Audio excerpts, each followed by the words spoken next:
नमस्कार, मी प्रियाच्या सोपी रेसिपीमध्ये तुम्हा सर्वांचं खूप खूप मनापासून स्वागत आहे।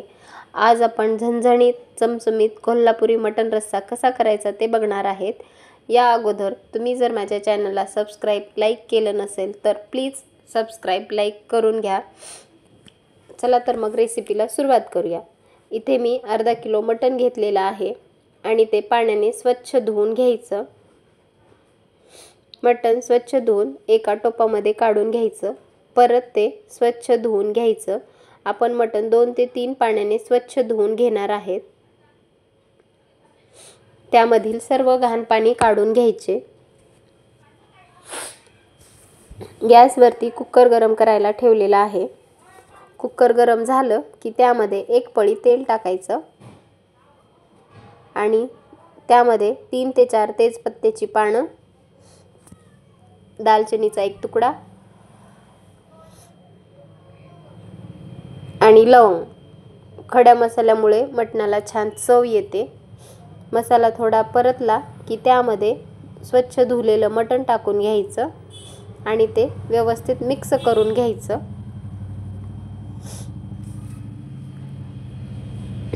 त्यानंतर अर्धा चमचा हळद, थोडंसं मीठ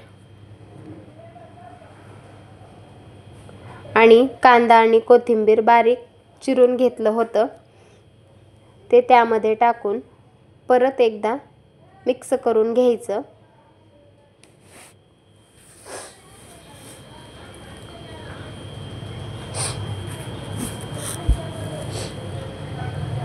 मटण छान मिक्स झालेलं आहे आणि त्याच्यामध्ये थोडंसं पाणी टाकून घ्यायचं।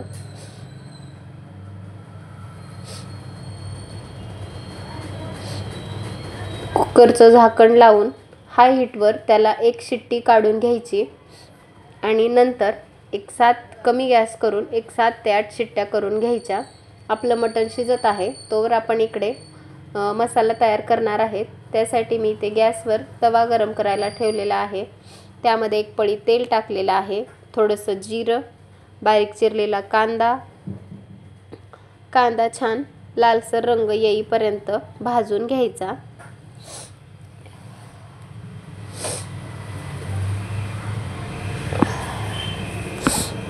कांदा छान फ्राय करून झाला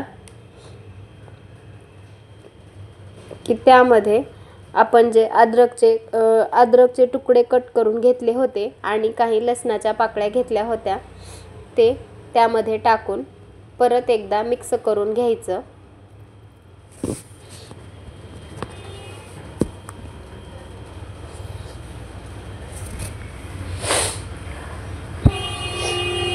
मसाला छान परतत आहे।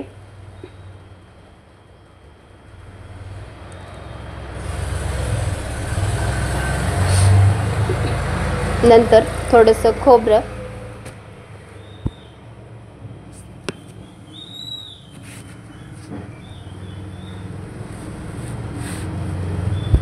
मसाला कमी गॅस करून परतून घ्यायचा। मसाला लालसर झालेला आहे। त्यामध्ये पांढरे तीळ आणि कोथिंबीर टाकून परत एकदा मिक्स करून घ्यायचं।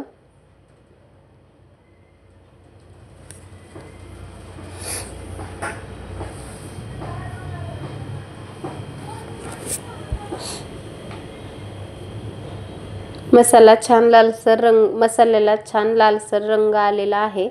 आता हा मसाला आपण थंड होण्यासाठी ठेवणार आहेत। इकडे आपले मटण ही छान शिजलेलं आहे। आता आपण फोडणीची तयारी करूयात।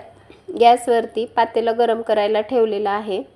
तोपर्यंत हा मसाला मिक्सरला वाटून घेऊयात।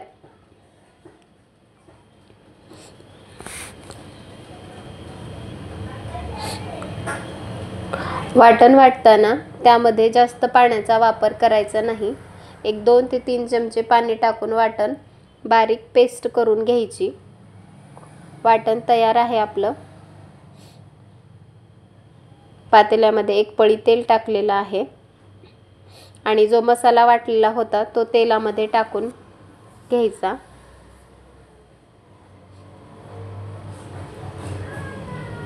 मसाला छान तेलामध्ये छान मिक्स करून 1-2 मिनिट मसाल्याला परतून घ्यायचं।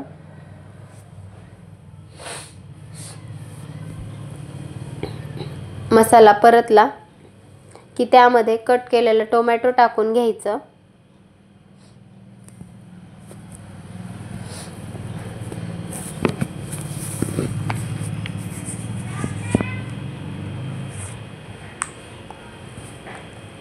गॅस कमी करून घ्यायचा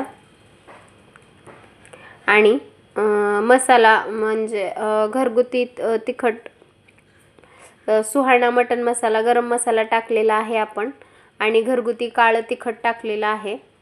ते छान एकजीव करून घ्यायचं।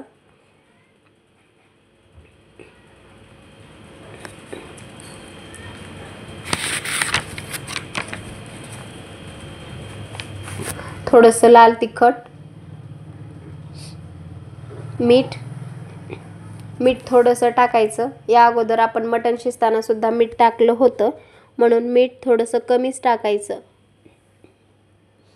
परत एकदा मसाला छान एकजीव करून घ्यायचा आणि जे मटण शिजवलं होतं ते सर्व मसाल्यामध्ये टाकून घ्यायचं।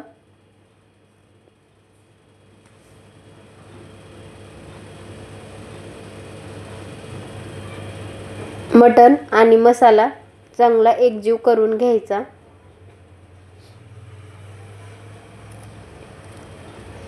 मटण एकदम छान दिसत आहे आणि थोडंसं पाणी गरम करून घेतलं होतं।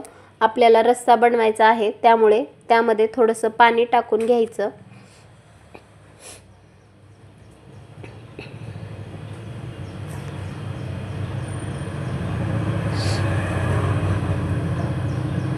वरून थोडीशी कोथिंबीर टाकायची।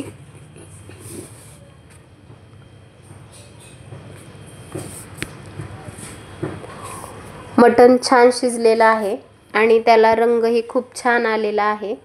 परत गॅस कमी करून एक 7 ते 8 मिनिट मटण शिजवून घ्यायचं, कारण त्यामधील जो मसाला आहे तो छान शिजतो। त्यामुळे परत 7 ते 8 मिनिट मटण शिजवून घ्यायचं। हे मटण तुम्ही भाकरी बरोबर किंवा चपाती भाताबरोबर सुद्धा खाऊ शकता। आणि जर तुम्ही माझ्या चॅनलला सबस्क्राईब केलं नसेल तर प्लीज करून घ्या।